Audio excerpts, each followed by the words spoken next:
فبعد أعوذ بالله من الشيطان الرجيم، بسم الله الرحمن الرحيم. وأنزلنا الحديد فيه بأس شديد ومنافع للناس. صدق الله العظيم. الله اختار الجزائر وأنزل فيها الحديد لأنها أرض مباركة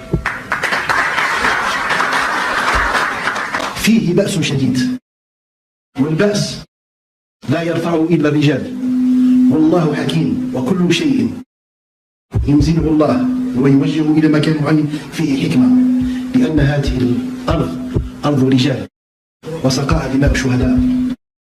لم يكن عبثا أن الله سبحانه وتعالى أنزل الحديد في الجزائر ورزق أهل واختار رجال الجزائر ليولينوا الحديد، لأنه كما يعرف ويقال في لغة العرب، لا حين أتذكر المقولة يعني بالتدقيق وأختتم بأن الجزائر أمر المعجزات، رفعت الأقلام وجفت الصحف، المجد والخلود لشهداء الأبرار، وتحيا الجزائر.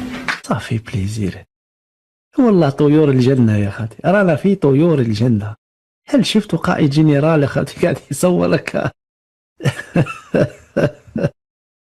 والله يا أخي ما الجنرال هاز يدو هذيك تاع ميكي في ديزني لاند.